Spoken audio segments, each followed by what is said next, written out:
Welcome in. Appreciate everybody that is tuning in. My name's Jason Priester, Clemson Insider. Doing as we do every Monday night, 7 p.m.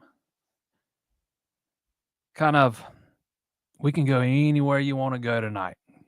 I know a lot of you have been waiting to talk baseball. I took in 3 scrimmages this weekend. The contact period is still raging on in full force, man, and the Clemson coaches are burning up the road, particularly Matt Luke. Um, I don't know that some of the other coaches are a little harder to track than Matt Luke. Let's get that out of the way first and foremost, because Matt Luke kind of makes it known pretty much everywhere he stops.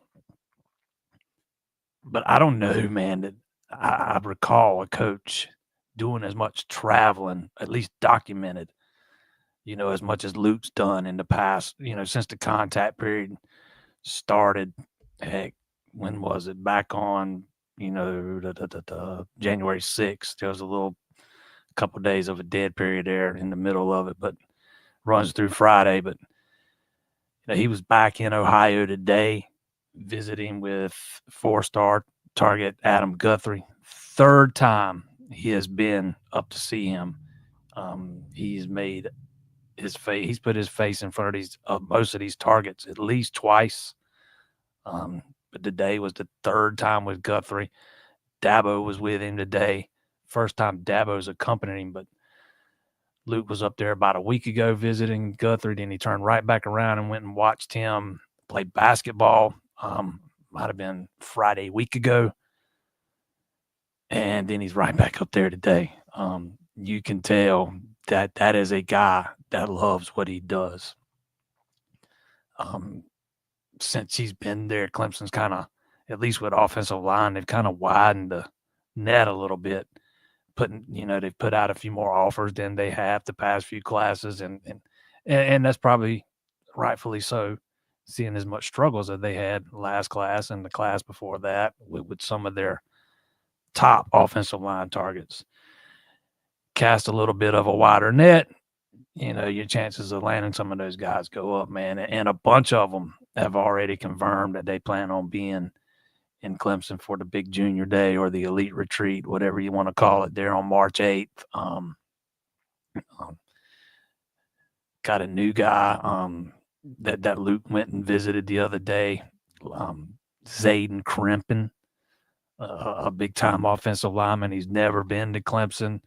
Doesn't have an offer yet, obviously, since he's never been. That's a box he hasn't checked. He's coming to the elite retreat. And after talking with him the other night, I spent a good little bit of time on the phone with him, and that is a guy that I could see Clemson landing. He is very high on Clemson. He's very high on Matt Luke, and he's yet to even step on campus. Some other interesting news today, 2027 quarterback Mason Holtzclaw has reclassified to 2026. That is a guy that, Clemson's kind of been involved with for a good little while. He's been on campus several times since last summer. I think he watched Clemson play at least 3 times this year, maybe. I know he was at the Georgia game as a Clemson recruit, and I think he was back on campus 2 other times. Interesting that he reclassifies to 2026. If I'm remembering right, he was originally a member of the 26 class and then reclassified to 27, and now he's reclassifying back to 26. Clemson's already got 2 quarterbacks committed in the 26 class, Tate Reynolds, Brock Bradley. I don't see him taking a third, so that would probably have a negative impact on him as far as Clemson's concerned. Just thought that was interesting. Clemson does already have 5 guys committed in the 26 class, the 2 quarterbacks I just mentioned.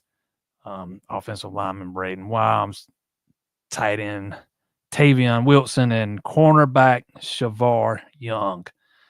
Fixing to go into a dead period for the month of February, then it's really going to start heating up in March again. They had the elite retreat there on March 8th, and that'll kind of set up the big official visit weekend, May 30th. 31st and the 1st are the dates this weekend. And one offensive lineman's already said he's locked that date in 4-star Chancellor Barkley, another guy down in Florida that Matt Luke's been down there visiting. I mean, I'm telling you, that guy's burning up the roads.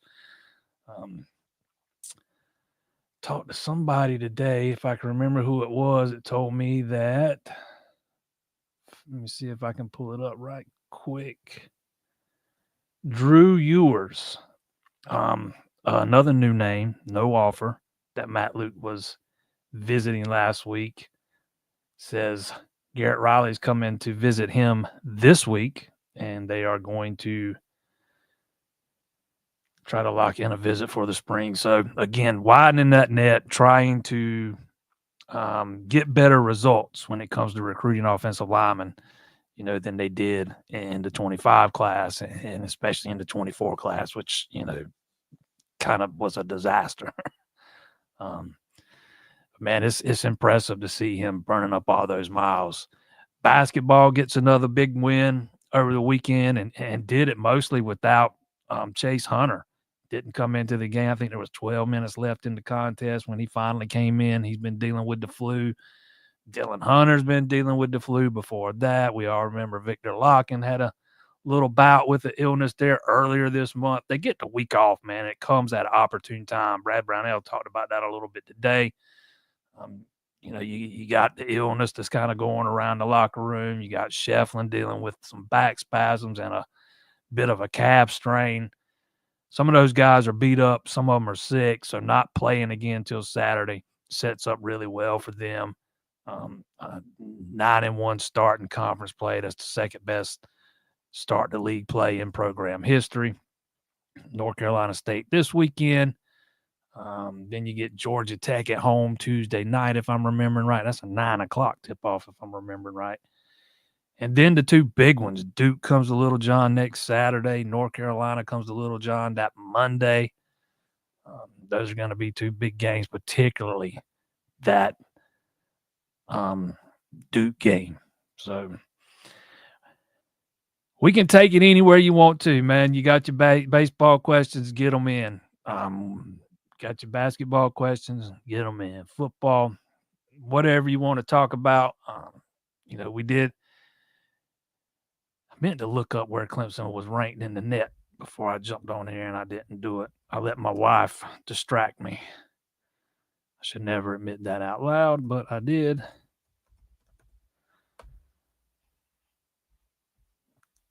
Let's see here if I can find it real fast.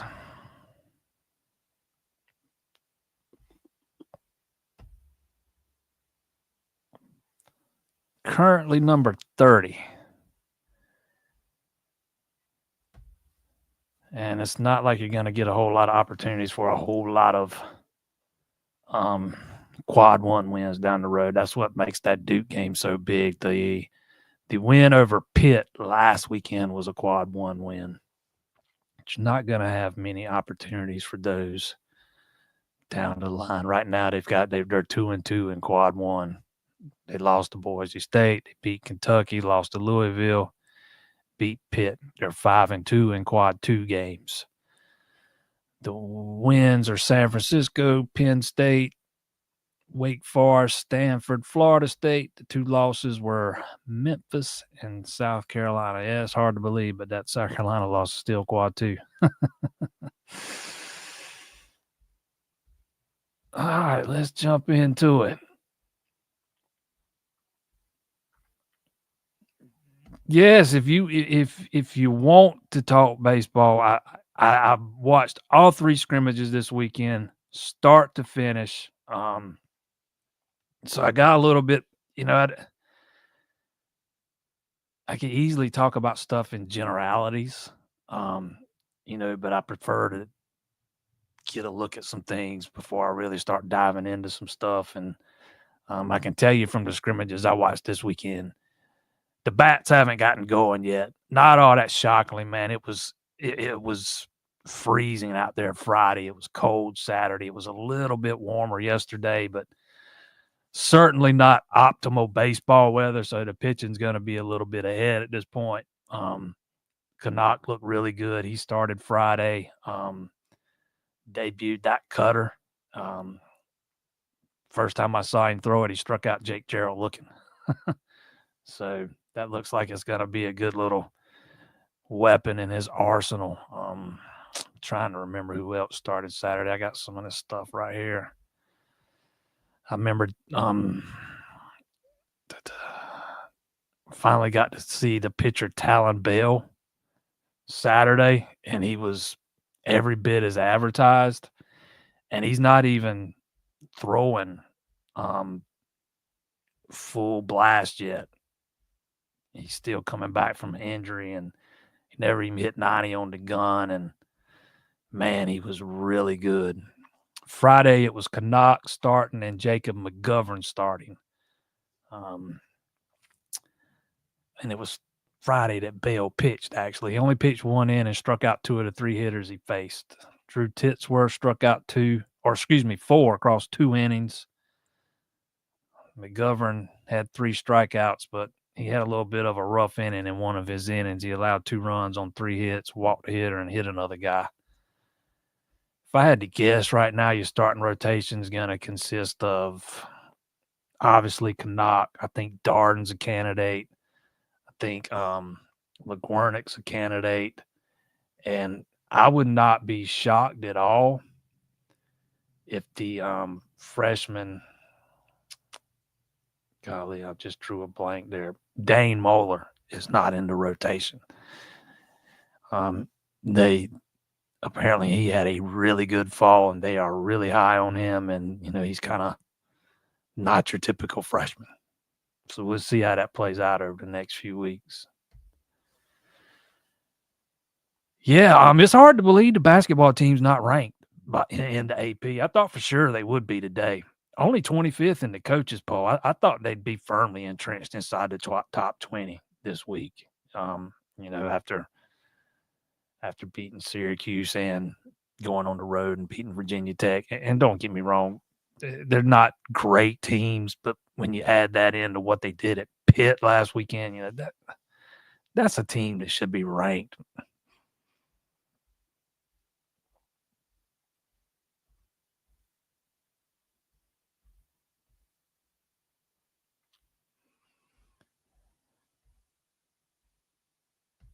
Is this the golden era of Clemson basketball? I don't know. It's definitely one of the better periods.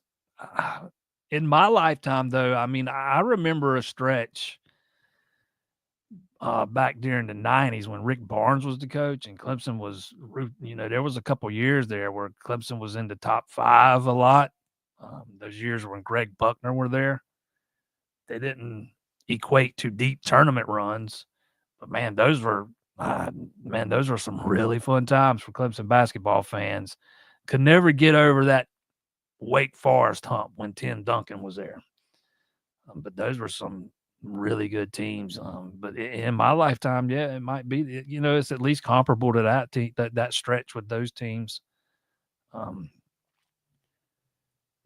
had a little bit more success with the Elite 8. I do think Barnes did make it to the Sweet 16 one time, if I'm remembering right. But those teams seem to get knocked out of the tournament before they were supposed to, getting beat by lower seeds. We'll see what this team does, man. I'm starting to feel a little bit better about the depth. You got to like what you saw Saturday without Chase Hunter on the floor, man. Dale Jones really stepped up big. But if you lose a guy like Locken, or when he's in foul trouble, and, if he picks up 3 fouls in the first half, which is a distinct possibility some nights with the aggressiveness in which he plays, things can get a little dicey, because I'm just not sure Christian Reeves is ready for that kind of role. But to me, that would be the only concern, the depth down low. If you can keep Locken out of foul trouble and keep him healthy, and especially if you can get Shefflin over those back spasms, this team's capable of making another good run come March.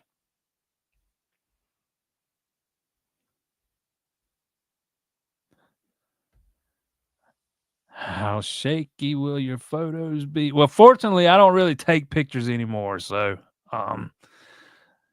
I don't have to worry about that, but I might step out the press box and snap a few just for the story I'm writing. But other than that, I don't do that anymore.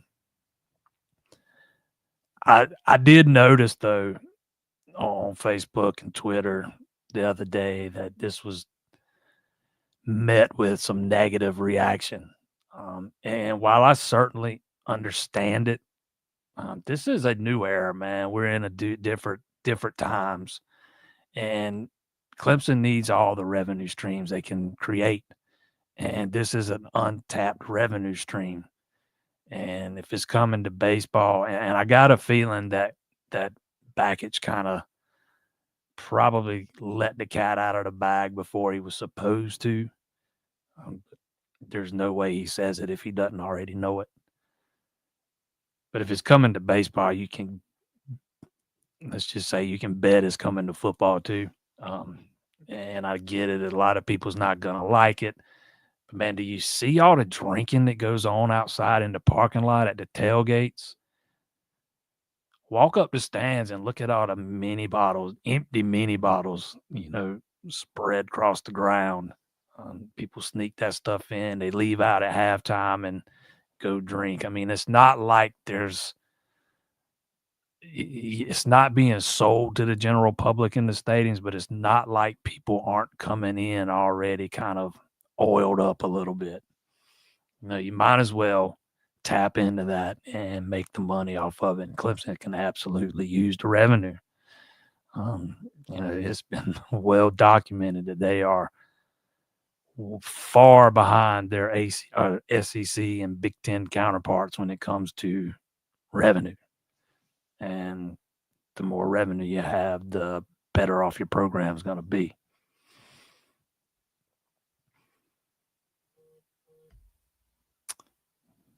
Did Clemson get a 5-star QB this week? No, they did not. Got to be careful where, some of those websites on Facebook, man, there are so many of them now that are just spam sites. Usually if you look at the URL, you can tell. And if it's one of those that you open it up and it's just full of pop-up ads everywhere, you can bet anything that what you're reading is not true. But no 5-star quarterback this week.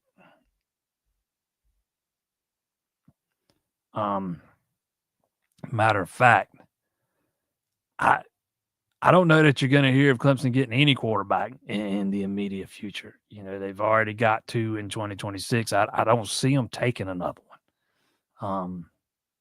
I mean, maybe I end up being wrong about that, but I have a hard time seeing them take 3.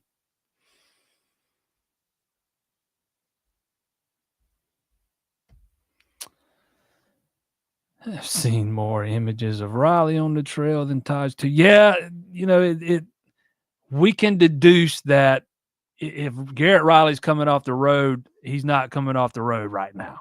I'm not sure that he's going to. We'll see what happens. Down the line when the next contact period starts in the spring. I can tell you when it starts right here. April 15th when the next contact period starts. So we'll see. Garrett kind of strikes me as a guy that likes to put his eyes on guys. So it wouldn't shock me if he didn't stay on the road. We'll see how it plays out. But again, even if he does come off the road and they start sending Taj out, I don't see it being as that big a deal, man. Like I said last week, if you need a face-to-face with a guy, you can jump on FaceTime or Zoom or however they want to, that particular guy does it. And the real recruiting's done on campus anyways.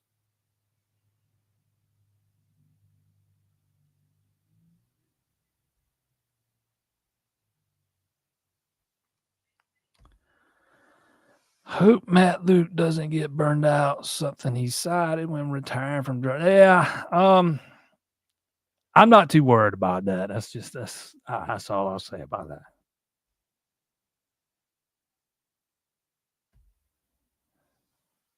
No, I will not. I'm not going to be in Raleigh this weekend. That was kind of the plan when the schedule came out, but I got to be home this weekend. It's my dad's 80th birthday, man.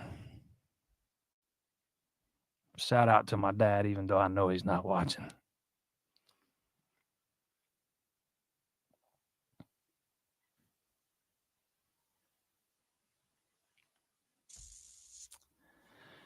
Excited to see Moeller and Bell pitch this year. Yeah, the way Eric talked about him the other day meeting with the media, I was a little surprised we saw him throw Friday. I didn't think he would throw this weekend, but he did.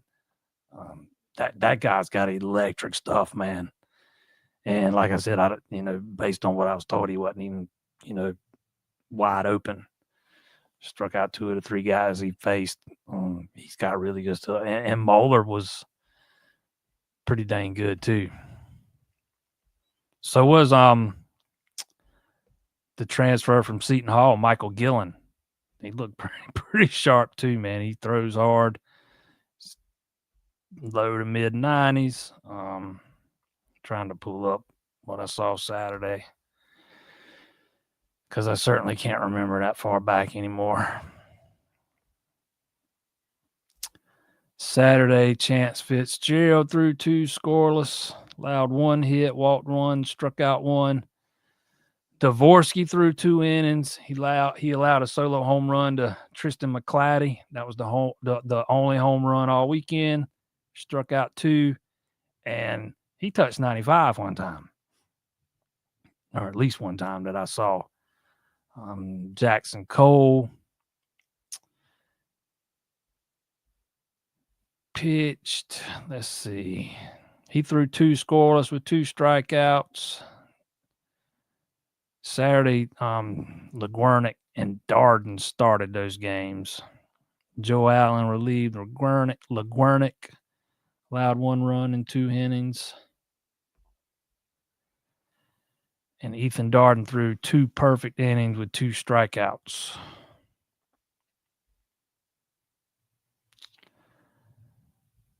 Trying to see if I put down in here what LeGuernick did.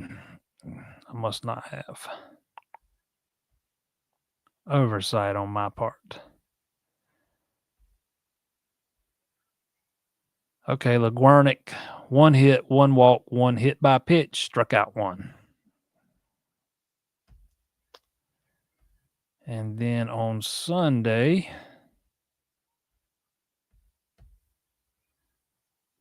Dane Moeller started for the Purple. Chase Kike, Kiek. I don't know a lot about him. He started for the Orange. See if I can find what Moeller did here. He cruises through 2 innings, struck out 2. Only base runner came via an error. Fastball topping out 93-94.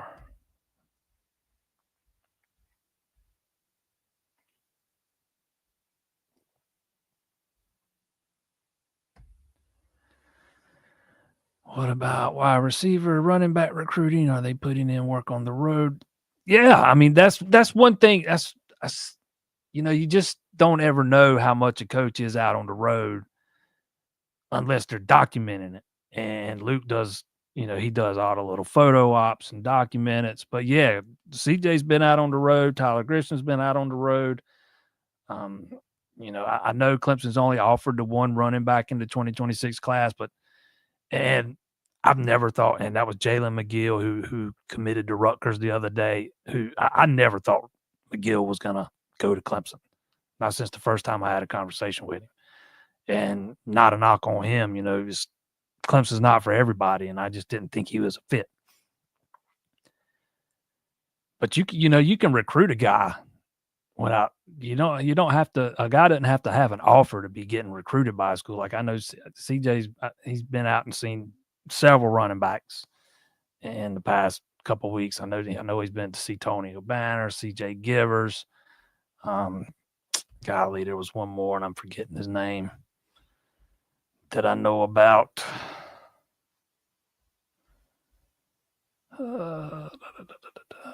I cannot remember his name off the top of my head. Saved my life.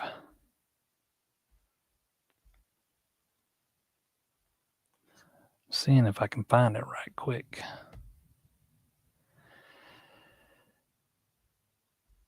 Four-star Caden Jones out in Oklahoma. Spiller went and visited him. And yeah, Grisham's gone and seen all the wide receiver targets. It's just, I don't think it's particularly Grisham, he doesn't document it on Twitter the way Matt Luke does. So sometimes it might send, people could get the wrong impression.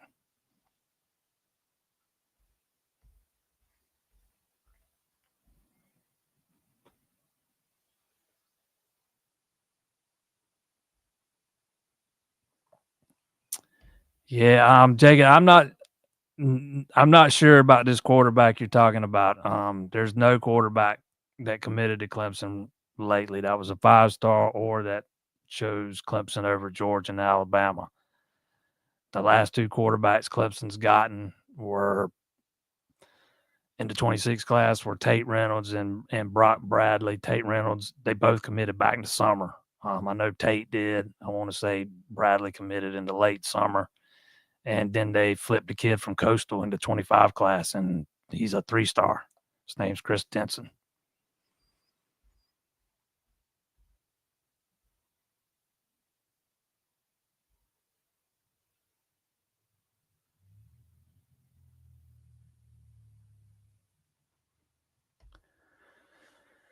Is this the best chance Clemson has had to win the ACC tournament? Yeah, that's kind of hard to quantify. They gotta. We'll see how realistic their shot is when they play Duke next weekend. There's been some other teams that I thought had legitimate shots to win the ACC tournament, and then they get knocked out in the opening round or knocked out in the second round. That's kind of hard to quantify, but I think the ACC is a little down this year. Maybe not quite as down as some in the national media would have you believe, or not as down as the net would have you believe. But I think they got a better than decent shot for sure, particularly if everybody stays healthy.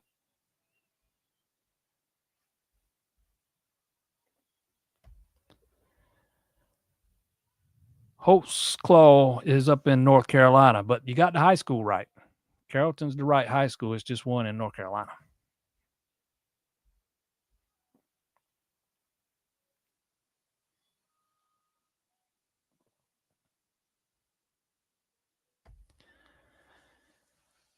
Thoughts on baseball after watching the scrimmages? Yeah, I mean, I like what I saw from a lot of the pitchers, but again, the bats aren't really going. It was cold, so the pitchers should have an advantage. But I was thoroughly impressed with Moeller. Absolutely. Again, McClatty hit the only home run of the weekend. Well, one issue Bakich is going to have is there's only 9 spots in the lineup, and there's probably more than 9 guys worthy of penciling into that lineup every day. I don't know where McClatty's going to fit in. You're going to have Luke Gaffney and Colin Priest at first base, combination of those guys, depending on what day it is and stuff, and whether a righty or lefty's pitching. Purifies at second. I'm imagining Chufo's at third. Shortstop. Payno played a lot of third base over the weekend to transfer. And obviously you got Cam in center. Pacetta played a lot of right field over the weekend. Crichton was in left field. But you also got, Dominic Listy, another transfer who's got to be in there somewhere. So there's going to be some challenges when it comes to writing out that lineup card every day. I don't know where McClatty fits in, to be quite honest, with the current roster. Not saying he's never going to play. I just don't know that he's going to start.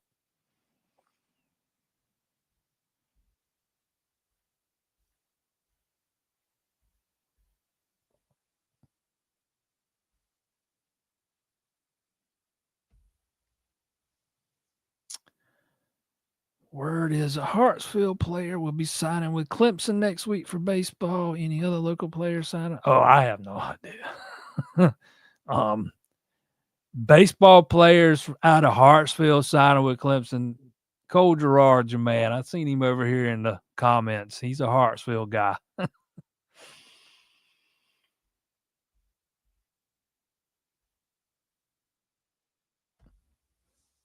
Can this baseball team get to the College World Series? Yeah, I think they can. Yeah. It doesn't appear D1 baseball thinks that. I didn't go and look for myself, but somebody up there told me Saturday that D1 baseball had Clemson predicted to finish 7th in the ACC, which I think is insane, but whatever floats your boat.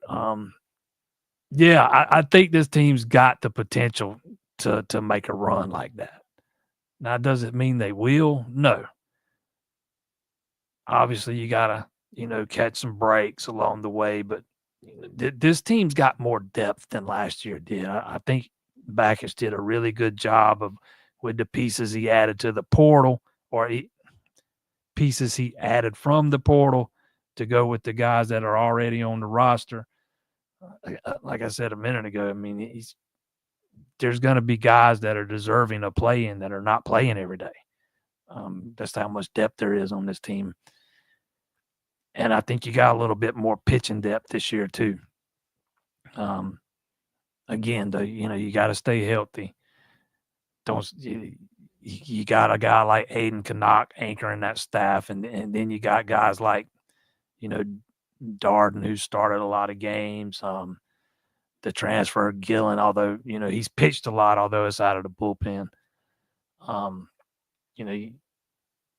To me, the question is going to be: is there a left-hander in the rotation on the weekend? You've got to lean towards thinking there will be. You don't want to go righty, righty, righty. So if there is it going to be Darden or LeGuernick? And then, who wins that Sunday spot? Right now, I'm kind of riding with Moeller, man. I think he might end up winning it. But Backett just got some options either way, man. You got Reed Garris back, you got Lucas Malstead back. There's some other guys out there I'm forgetting off the top of my head, but you got more options with your rotation. You got a lot more depth when it comes to position players, man. Yeah, I do think they're capable of making a run. There you go. I told you Cole would know.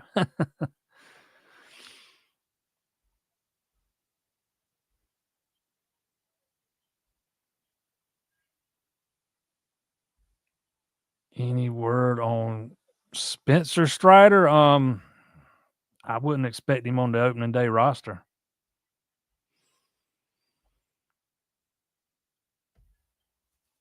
What happened to Joe Allen? No, Joe Allen's still there. He threw this weekend. I think I mentioned him a minute ago, or I mentioned what he did this weekend. I can't remember. I think he threw Saturday. Give me 1 second, and I'll go back and try to find it again.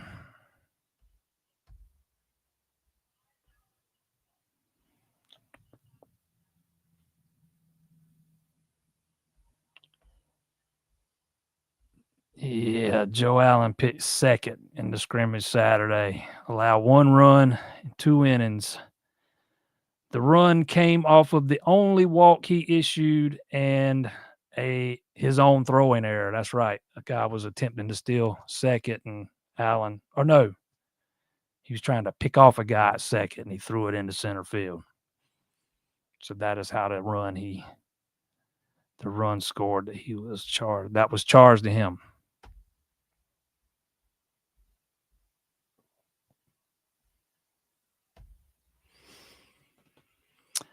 Not worried about not being ranked in basketball. We seem to play better when unranked, and plus, if we keep winning, it'll take care of it. Yeah, the rankings don't really mean anything. AP poll or the coaches poll.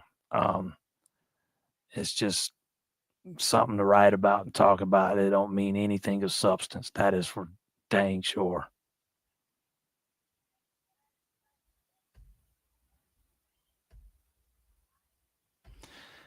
You know what? Before we go any further, I forgot to thank my sponsor at the top of this show, A-Glass. 2 locations in the PD. All your auto glass needs. When you need a glass, call A-Glass. Get yourself a free quote today, myaglass.com. You can find them there at 3325 Carter Road, Sumter, 2022 South Irby Street in Florence. Got the numbers strolling across the bottom there. Been in business a long time, man. Stan, Michael, those guys know what they're doing over there. Matter of fact, just had my daughter's windshield replaced there last week. A-Glass for when you need a glass.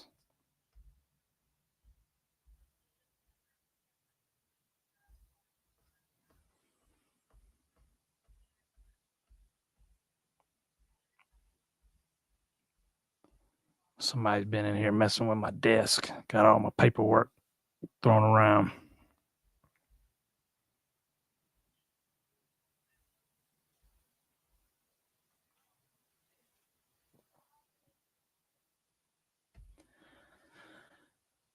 Concerning the beer sales in baseball, is it confined to the one designated area down by the visit? I don't have all the details on that. I would hope not. Because if it is, that's going to create quite the congestion down there.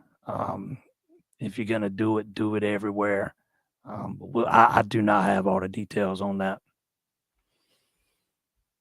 Clemson's not even confirming that they're going to do it. Like I said, I think Beckett's let the cat out of the bag a little before they were ready for that.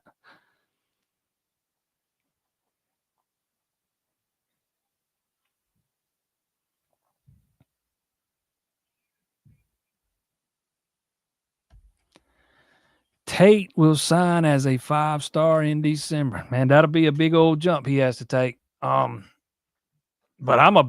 I am a big believer in Tate Reynolds, man. He sold me at camp last year. Just killed it, man.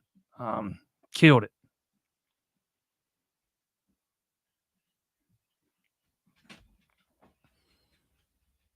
Will we use Easy next season? No, they haven't written him off. Why do you think serious question. Why do you think they have? He was just a true freshman last year.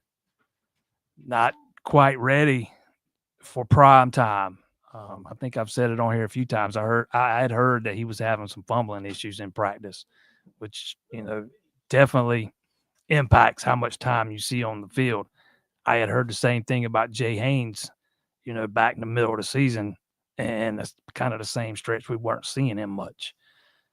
But yeah, I absolutely, if Easy takes the jump that he should take between his first and second year, you'll see him on the field next year. They've absolutely not written him off.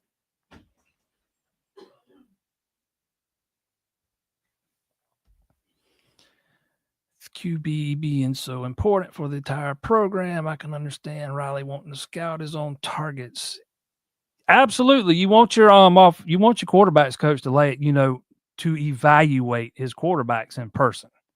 There's different ways of doing that, though. Clemson gets those guys in on campus in June, and they do all the drills and stuff at camp. Or they can go out on the road, during the season. But Clemson's coaches don't do a lot of traveling during the season to go scout players. Maybe during a bye week, or at least the coordinators anyways. So it's not like Riley's doing a whole bunch of traveling during the season. But yeah, they could go out and watch a guy during spring practice during the April contact period. A lot of that's done when they get those guys on campus for camp.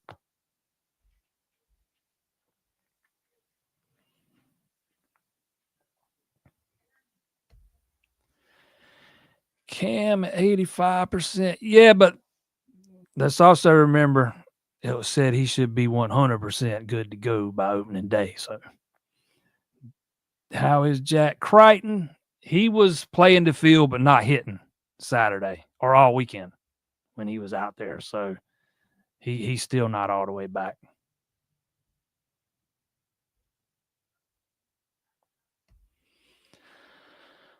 What do you think the ceiling is for the 25 season? With everybody you've got coming back, both sides of the ball, and assuming you've got, and I am assuming this, that they've got most of the defensive issues figured out just by hiring who they hired. I think expectations should be high for next year, extremely high. Can they win a national title? I don't know. I'm not going to go that far, but I think the ceiling is absolutely competing for one. And to me, competing for one doesn't mean getting knocked out of the playoff in the first round. It means making the playoff and making a run once you get there.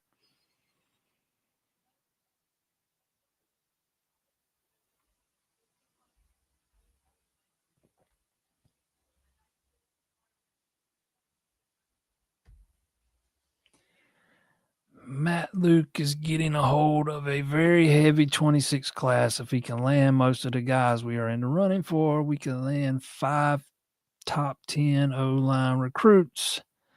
Yeah, I don't know if I'd put my expectations that high. I don't even know that Clemson's going to take 5. We'll see.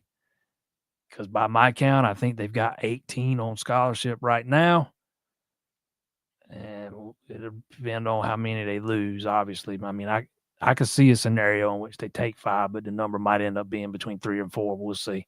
But yeah, if you widen the net and give yourself more options, your chances of landing some of those guys go up dramatically. And to me, that's kind of the last hump Clemson's had to get over.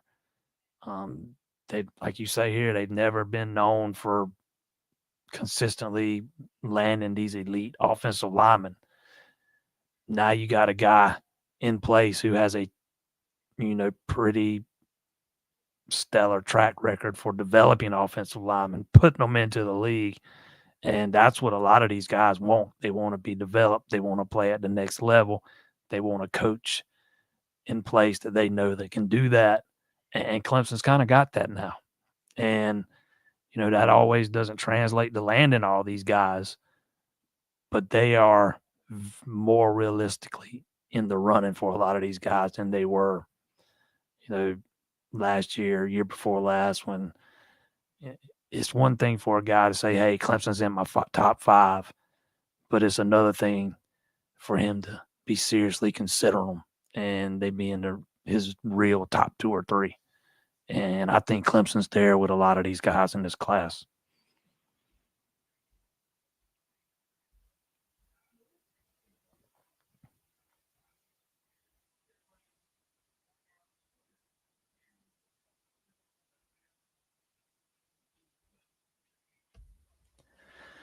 Who is best at third and first? Gaffney was the best first baseman I saw this weekend, but again, I think you're gonna see Gaffney and Priest at first. Pano was pretty solid at third the other day or the weekend, and so was Jay Dillard. I was told by 2 different people that he had a really good fall. He was really good defensively this weekend.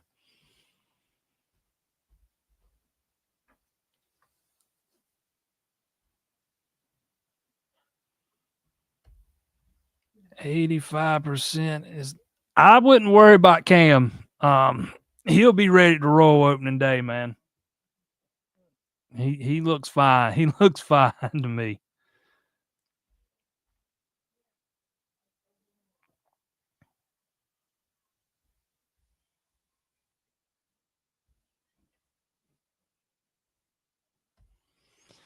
Seems like we're going to have a lot of pitching depth. 100%. I think you got more depth pitching than they had last year, without question.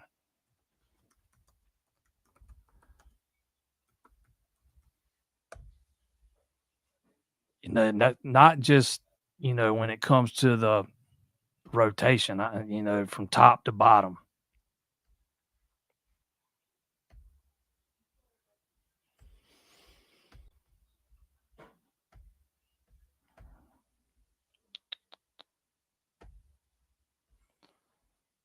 Let's see here. I heard Titsworth had a pretty strong fall. I hadn't even mentioned the transfer from Wake Forest, the Hudson Lee kid. He didn't pitch all weekend, so I don't know how much a factor he's going to be, but that's a guy. You get Reed Garris back. B.J. Bailey's back after being hurt all last year. He had a pretty rough inning yesterday, but he's back. You got Nathan Navorsky, T.P. Wentworth, who is a two-way player. He was supposed to throw yesterday, but ended up not throwing. Anthony Wilkie's another freshman that can pitch. Joe Allen's back. Luke Brown's back. Brown pitched yesterday some.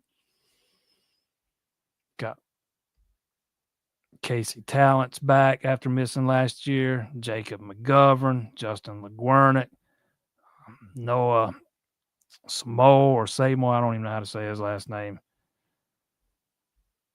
He didn't play last year, but he's back.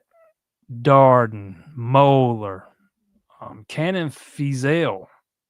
It's a freshman who pitched yesterday. Michael Gillen, who I think fans are going to know that name pretty quick. And obviously Malstead's back. Talon Bell's back. Dion Brown finished off the scrimmage yesterday. The guy that was on the field when they did the backflips against the Bananas. Talking to a couple of guys up in the press box yesterday, they seem to have high, maybe not this year, but in the future, they seem to have high hopes for him.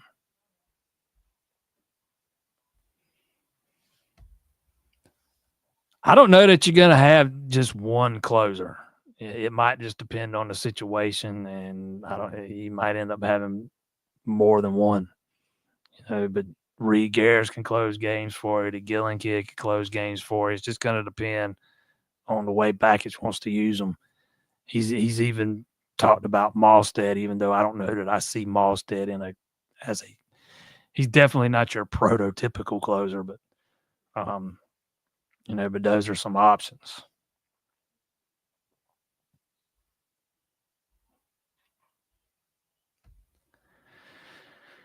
Appears that all field positions are pretty much set except third base, first base, and right field plus DA. I think all of those positions are, they might not be set in stone with one name, but yeah, there's answers. Again, first base, you got the combination of Gaffney and Priest. And whoever's not playing that day can DH. I don't know that it's settled who's going to play third base, but Josh Pano was over there a lot this weekend and looked pretty good. Same for Jay Dillard. He played a lot at third this weekend. Moved him over to second at the end of the scrimmage yesterday, but from what I remember, he was at third all the rest of the time, and he was very good defensively. And as far as right field, Becerra was there a lot this weekend. You got the Dominic Listy kid's going to play somewhere. Crichton can play somewhere. I mean, so absolutely, you have answers for all those positions, and then some. To be quite honest, I think they got that much depth.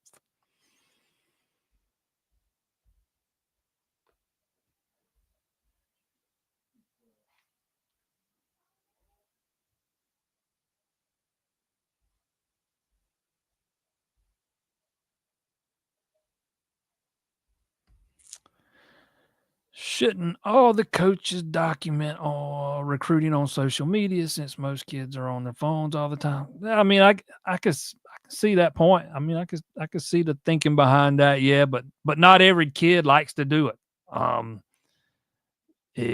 There's some recruits you can scroll their Twitter page and they haven't posted one thing about a visit from any coaches. So a lot of that's up to the player too.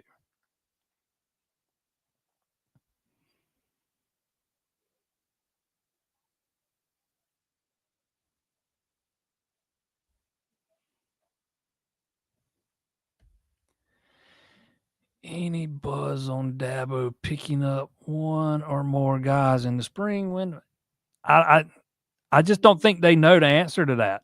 Hold on one second. I think they're going to have to get through spring practice before they know exactly what they're going to do and anything they need to address. Some of that might depend on if they lose anybody after the spring.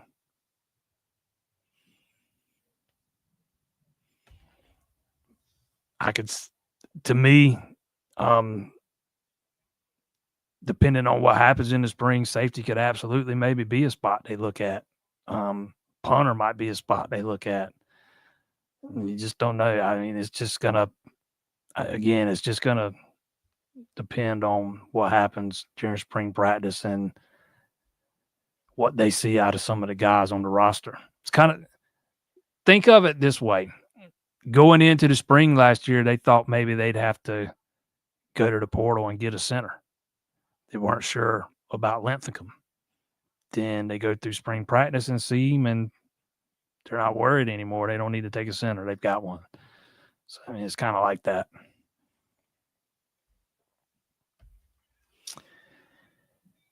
Any word on Trent Pierman? He was quiet all season after his big spring game, but Dabo seemed to like him and even mentioned that Trent was the reason he didn't enter the portal for a QB last year. I'm not sure what you're asking me. Any word such as, I mean, he's your third string quarterback. Yes, he was the spring game star last year.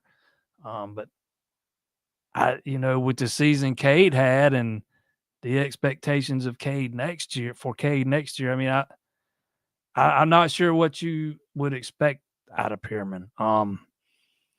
He's and I hate saying this because it sounds like I'm knocking the kid, but I'm not. But he's a walk-on, man. I mean,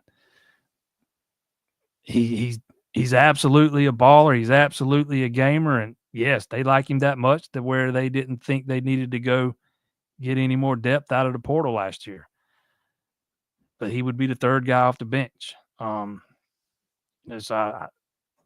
don't know if that answers your question or not.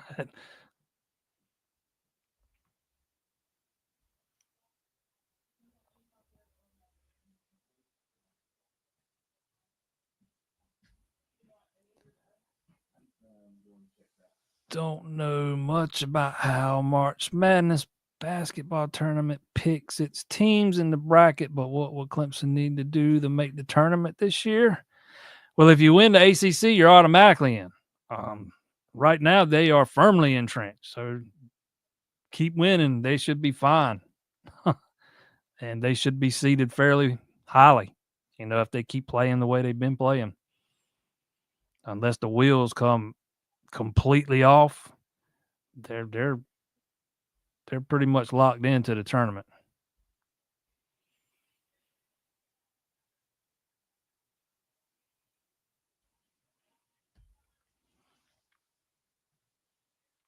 Are there gonna be any more baseball Yeah, they scrimmage on the weekends. It's Friday, Saturday, and Sunday. Most weekends.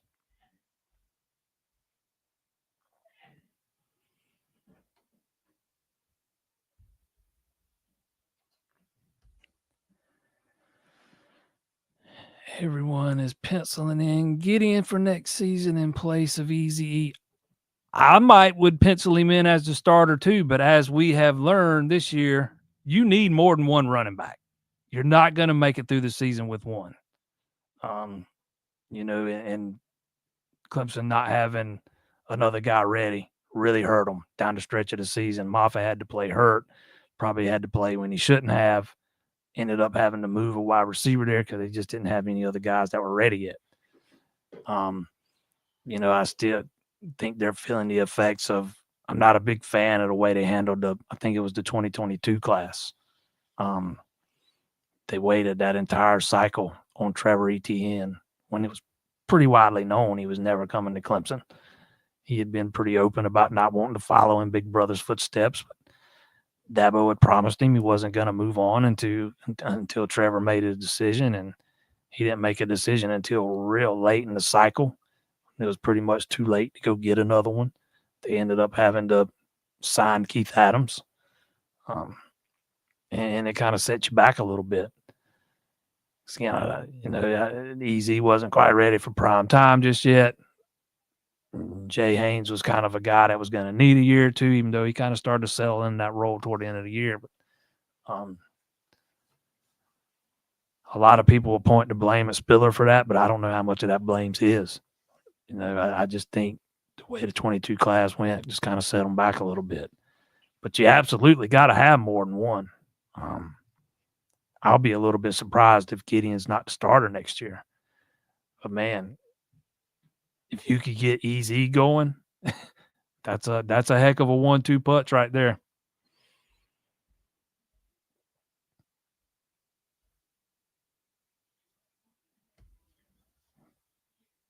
Catcher behind Gerald. Gaffney can catch too.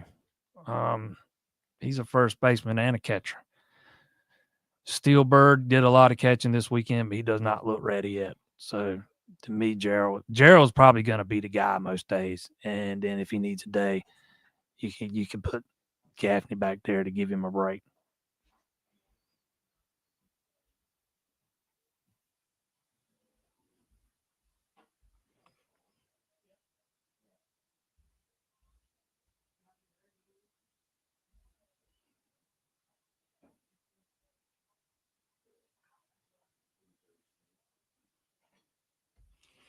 Haven't heard much Devin Parks talk this fall. Is he an odd man out? Literally, he is no longer on the team. He transferred out. So that is why you have not heard any Devin Parks talk this week.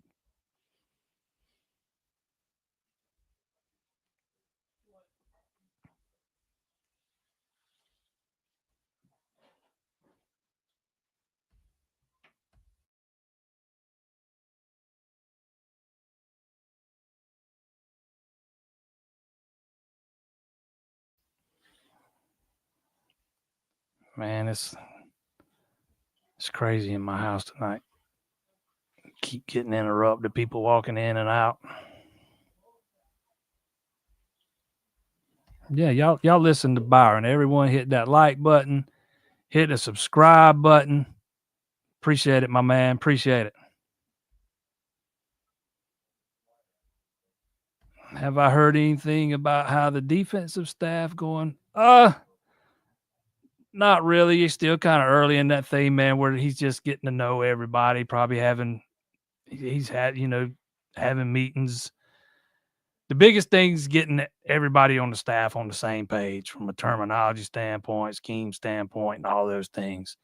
Get him in front of all the players, maybe have one-on-one meetings with each one, or at least the defensive guys.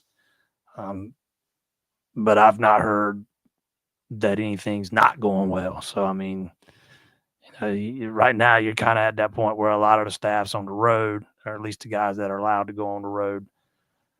And you're in that what I would call acclimation phase where everybody's kind of getting to know one another.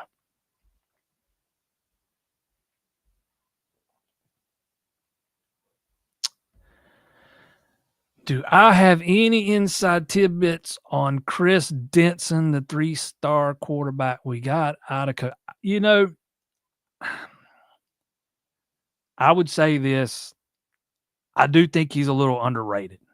I think there is a lot to where he's a little undersized, but I think there's there's a lot of tools there to work with. Left-handed guy, true dual threat guy. Let's see where he is 2 years from now. But I do think he's got a lot of upside, a lot of potential. Maybe Garrett Riley can get it out of him. Needs to put on some bulk for sure. But they might have got a steal with that guy. They might have found a diamond in the rough. Again, I mean, he's not a guy that's going to be ready to play day one. He's going to need a year. Heck, he might need 2. Some do. but I definitely think he's a little he's a little undervalued by the recruiting services.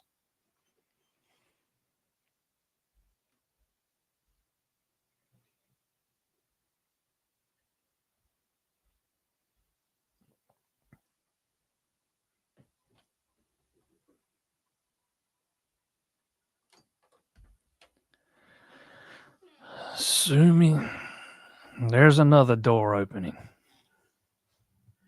Hello, dear.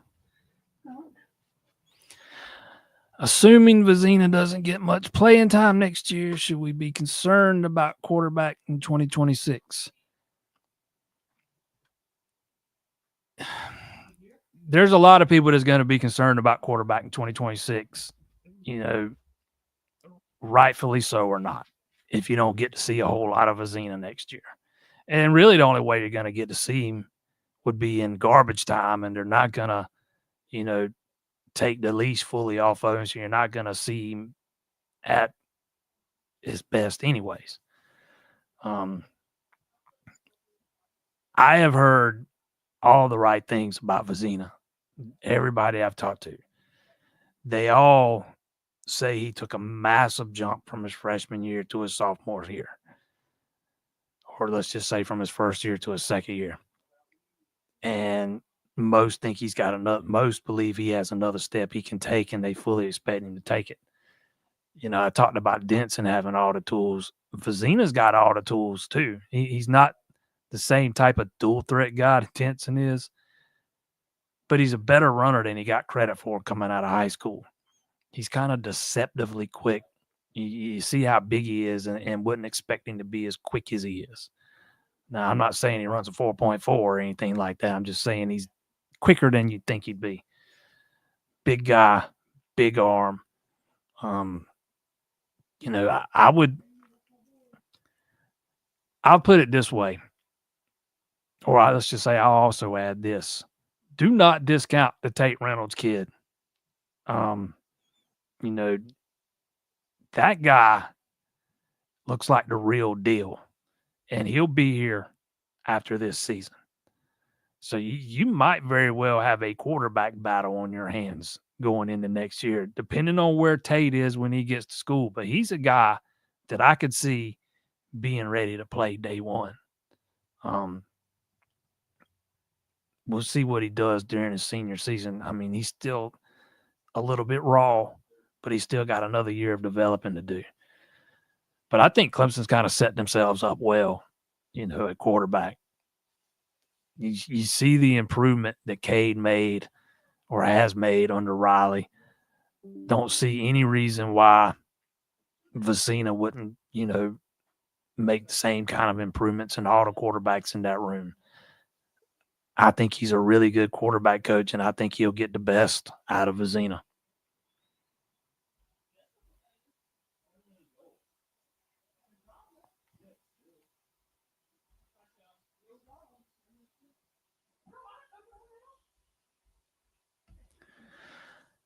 I am a South Florence alum, excited to see Amari Adams fare at Clemson. That's another guy that can come in and be into too deep immediately.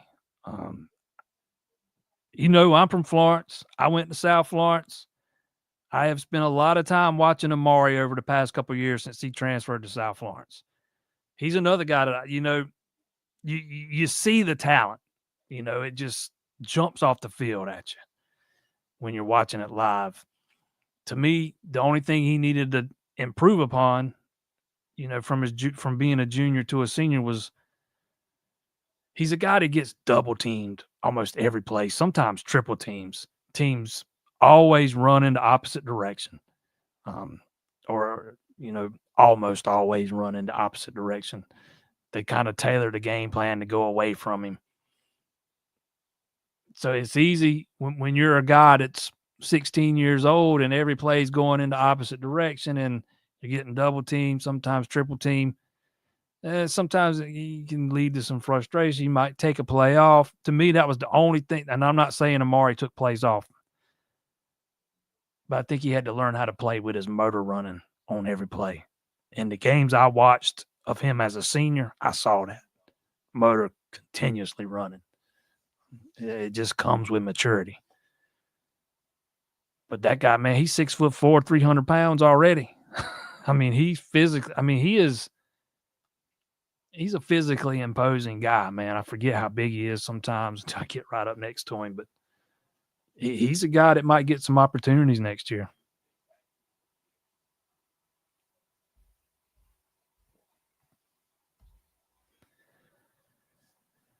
What do you think? We have a better than average chance against Duke at home. I know we could lose, but yeah, I think Clemson's absolutely got a chance to beat Duke. Didn't Duke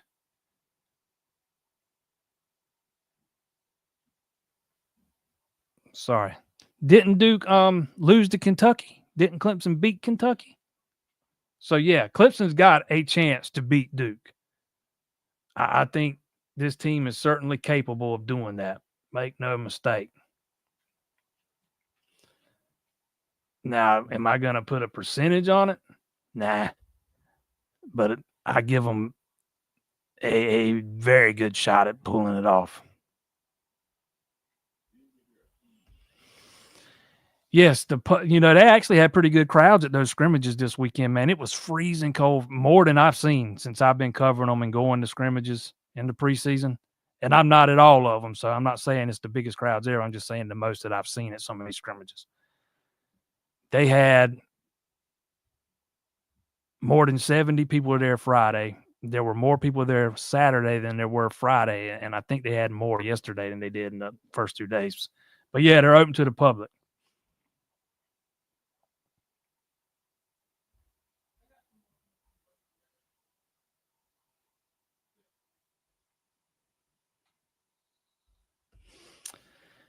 Didn't we take a kid as an athlete that was a prolific running back in high school in this class? Yes. Marquez Henderson.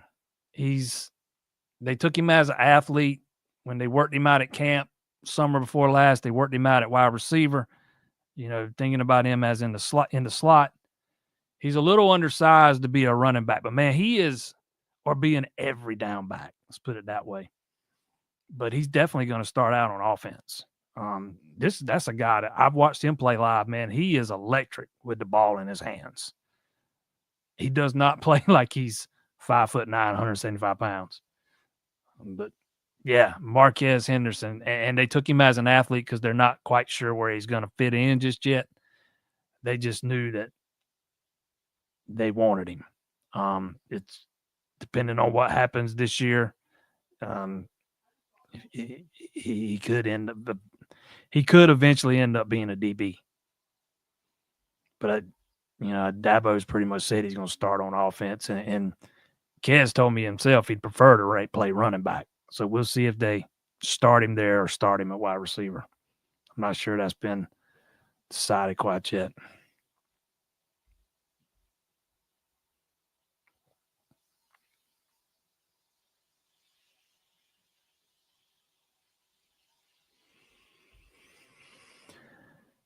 Do you feel like all other coaches in football are safe now? Yes. What's my expectations for Randall? I could see him being a guy that's kind of a complimentary back. I don't expect him to come in to win the starting job. I don't expect him to come in and beat out a guy like even, EZ, who's played running back all of his life. But I could see him being a guy that they use in certain situations, maybe gets 3, 4, 5, 6 carries a game. Because again, we saw last year, you cannot make it through the season with one running back. You got to have more than one. You got to have more than one ready to go. And that's right now, that's kind of how I see his role. Does that mean, maybe he, outplays that? Maybe he surprises me and wins the backup job.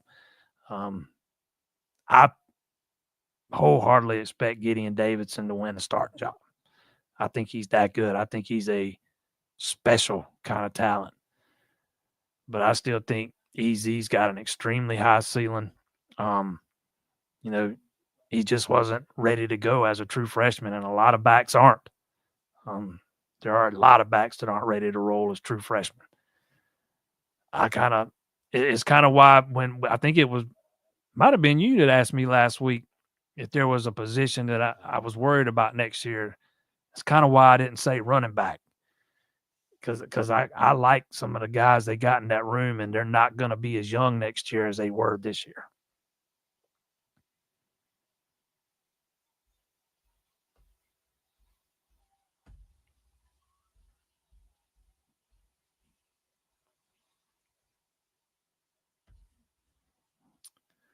We got a celebrity in the house tonight. Appreciate you tuning in there, ma'am. Matter of fact, I appreciate everybody that tuned in tonight. Don't forget, if you have some auto glass needs, go see my guys at A Glass for when you need a glass. Auto glass replacement, repair, they do it all. Get yourself a free quote today, myaglass.com. 2 locations in the PD. One on Carter Road right there in Sumter, one on South Irby Street in Florence. And if you're traveling through Florence these days, oh my Lord, the railroad crossings, you better make sure and give yourself plenty of extra time. But want to give a huge shout out to my name sponsor. Without them, none of this is possible. Also want to say thanks to all the loyal listeners out there, not just listeners, the guys that tune in every week and the guys that contribute every week. Without you guys, this thing's not possible. It's kind of turned into something I never expected it would. We are going to take next Monday off. We will not be here next Monday. The basketball game against North Carolina is Monday night. I'm planning to be at that. Can't be 2 places at once. Talked about the baseball show we're planning to start doing right now. Target start date for that is next Tuesday night, 7 p.m. So be on the lookout for that. But again, we will not be here next Monday. Basketball game, North Carolina. I'm not missing that one. So we're going to take the week off from this. We'll be right back here for this in 2 weeks. Again, don't forget my guys at A Glass, all your auto glass needs, replacement, repair, free quotes at myaglass.com. And if you're a big baseball guy or baseball gal, Tuesday night, 7 o'clock, we're going to really start diving into some Clemson baseball. And if this show is your cup of tea, we're back at it 2 weeks. See y'all then.